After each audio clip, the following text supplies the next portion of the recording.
హనుమంతుడు ఎప్పుడు ఎరుపు రంగులోనే ఎందుకు కనిపిస్తాడో మీకు తెలుసా? ఒకరోజు అంతఃపురంలో కూర్చుని ఉన్న సీతమ్మ వారు నుదుటిపై సింధూరం పెట్టుకుంటుండగా హనుమంతుడు చూస్తాడు. అమ్మ, ఈ బొట్టు ఎందుకు పెడతారు అని అడుగుతాడు. అప్పుడు సీతమ్మ వారు చెబుతారు, ఇది కేవలం బొట్టు కాదు హనుమ, భర్త ఆయుష్ను పెంచే శక్తి ఉన్నది. ఈ సింధూరాన్ని నుదుటిపై ధరిస్తే భర్త ప్రాణాలకు రక్షణ కలుగుతుంది. ఈ విధానం పార్వతీమాతే స్వయంగా చెప్పారు అని చెబుతుంది. ఇది విన్న హనుమంతుడు ఆలోచిస్తాడు.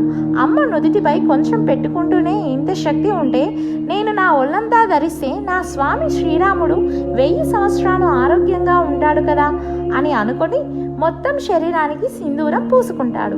అది చూసిన సీతమ్మ వారు శ్రీరాముడికి చెబుతారు. శ్రీరాముడు వచ్చి హనుమంతుని హృదయాన్ని హత్తుకొని చెబుతాడు, నా మీద నీకు ఉన్న ప్రేమకు సాటి లేరు హనుమ, నీవు చిరంజీవిగా వర్ధిల్లుతావు అని అంటారు. అందుకే ఈ రోజు వరకు ప్రతి హనుమాన్ ఆలయంలో సింధూర రూపంలోనే ఆయన దర్శనం ఇస్తాడు. ఈ కథ మీకు నచ్చితే జై శ్రీరామ్ అని కామెంట్ చేయండి.